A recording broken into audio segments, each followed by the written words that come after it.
Welcome to UNCAGED. Today we're speaking with Polly Peterson. Polly, it's great to have you on the show.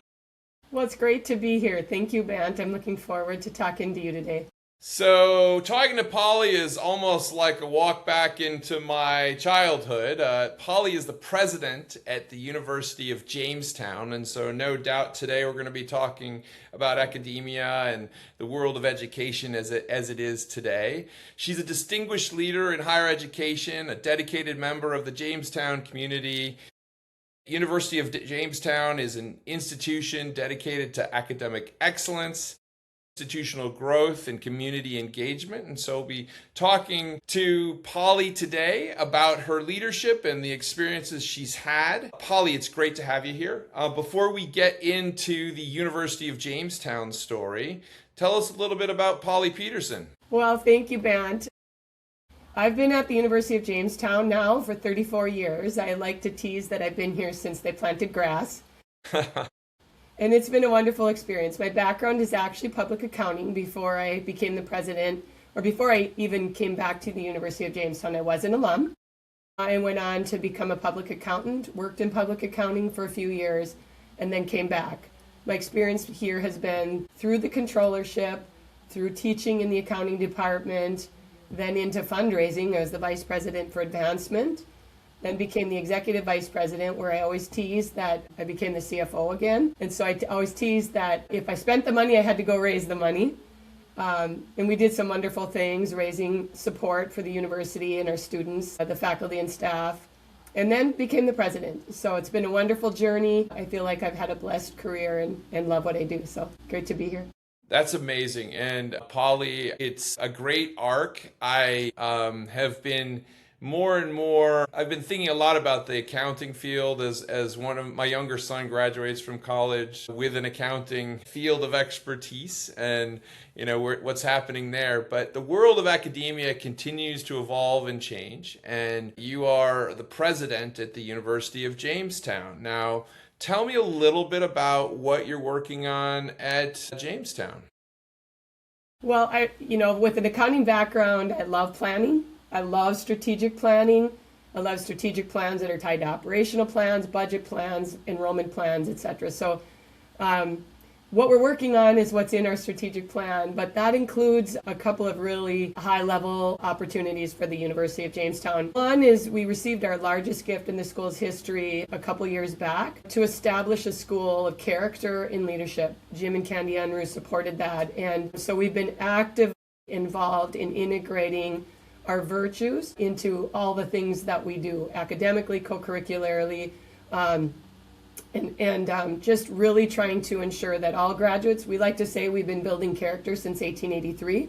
That was when we were founded, and it was built right into our bylaws early on. And so just really intentionally building character into everything that we do. We're also very engaged in adding new programs all the way through so that we can serve all learners. For 100 years, probably 125 years, we served 18 to 22-year-olds. And we know with today's evolving world that we need to serve all learners. And so we've added programs from the associate level to the master's degree level to the PhD level. And then we've grown geographically.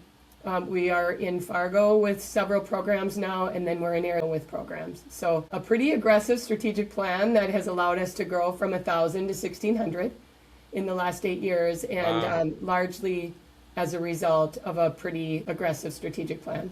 That's excellent. I mean, we hear a lot about the kind of the top line things that are in the news in the academic space. I'm curious to kind of get a sense of how those have impacted you. But when you look out in the landscape right now, what are some of the issues that you're looking at, the challenges that you guys are really focused on? I think some people would say the demographic cliff.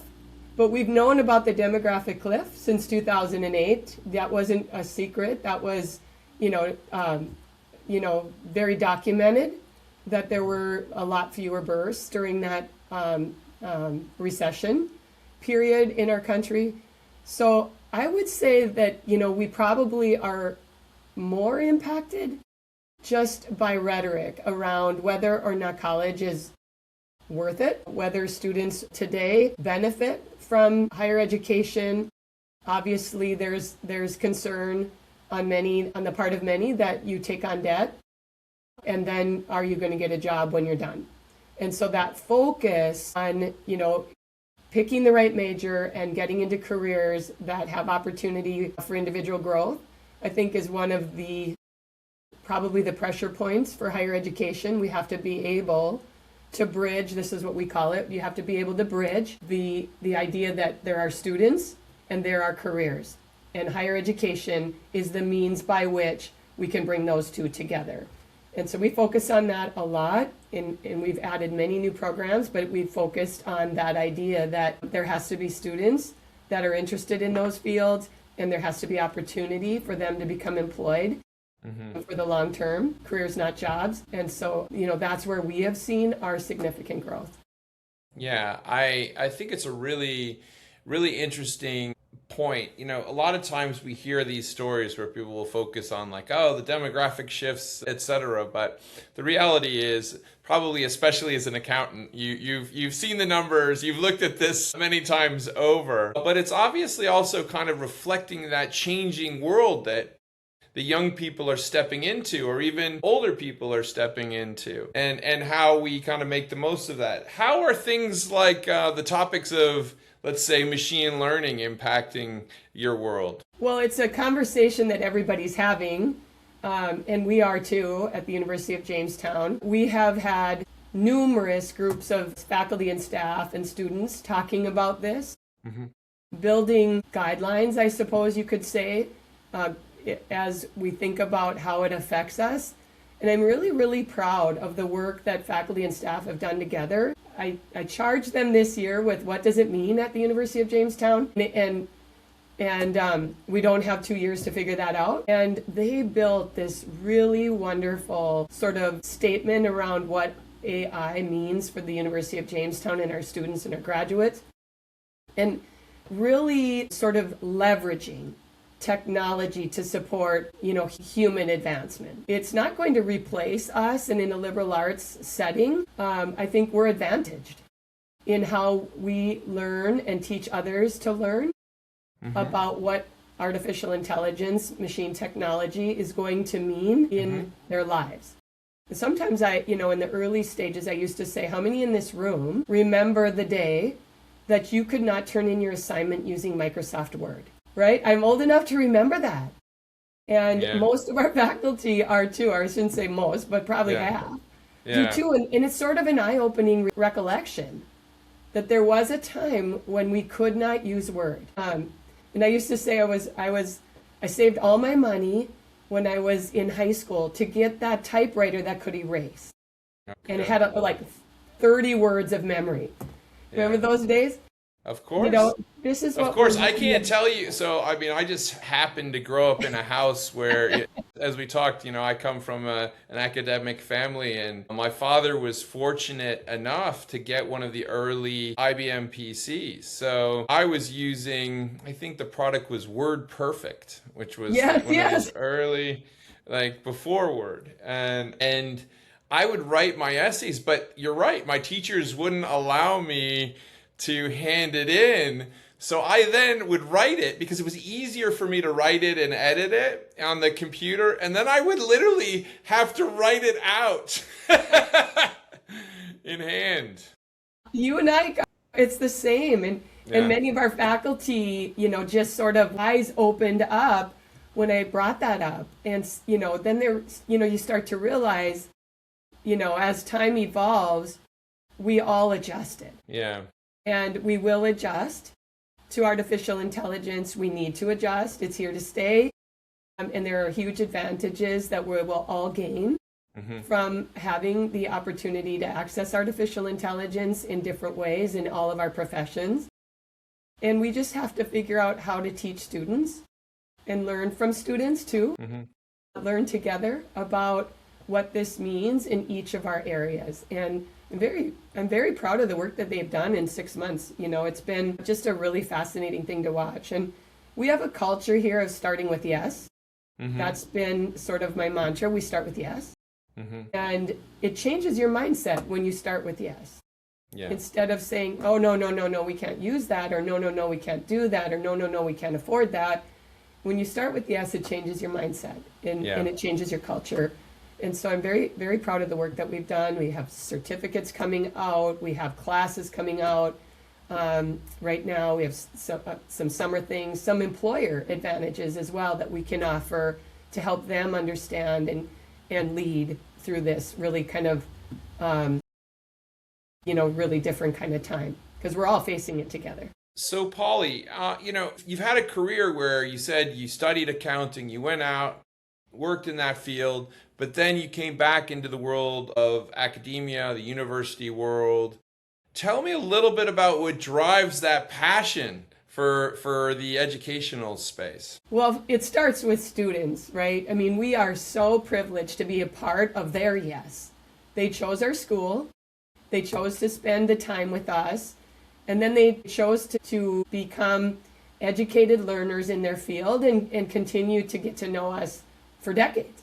We're in the relationship business, and we get an opportunity to be in relationship for decades with these people. So that's my why. I love being around the students. I love getting to know them. I love following them after they leave here in their careers and their families and the volunteer work that they're doing. That tends to be my driver. But most recently, I think at this stage of my career, I've become extremely passionate about the need for continuous learning. I really, back to your question about, where we see some of the hurdles in higher education and this idea that we don't need to go to college or we don't need continuous learning is sort of what people are saying when they say you don't need, right? We need to be learners for life, and we need to teach students how to access information, process information, and decide, and then communicate that information in whatever way they are employed or in their families. I mean, part of gaining knowledge is sharing knowledge, and we do that every single day in everything we do, and we should not dismiss the importance of that. Mm-hmm. It is critical to our country's future that we have intelligent people with continuous desire to learn. Yeah.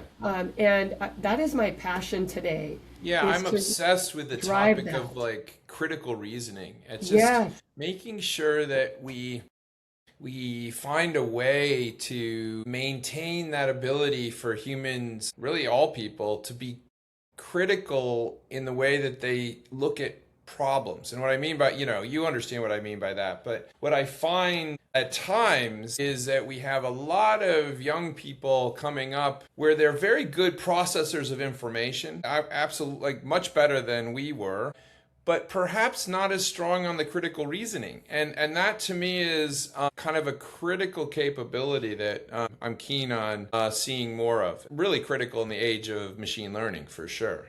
Right. So yeah, it is, in some ways you can refer to the scientific method of learning, right? Mm-hmm. The filtered approach, like we start with a lot of information and we filter that down. What is the question we're trying to answer, right? And then again, processing that information, discerning, and that's all critical thinking when you get to that decision. And it has to be taught. It has to be learned. Yeah. I'm a runner. I have been my entire life. And there have been periods in my life for one reason or another that I can't run anymore, right? Mm.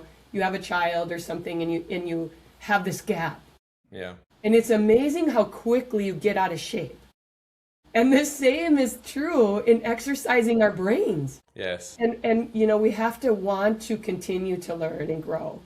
I'm suffering with that right now, Polly. I have I have an ankle injury, and I'm a lifelong tennis player, and I'm just, brutal. It's brutal not to be out there right now. Yes, yeah, it is. And it's amazing how fast you get out of shape. Absolutely. Well, listen, obviously we live in interesting times. We continue to live in a world which seems to evolve extremely rapidly. Probably every day there seems to be kind of an eye-opening breakthrough of some sort. But tell me a little bit of what's happening in your world in the near future. What are some of the things that are on the docket for you and the team?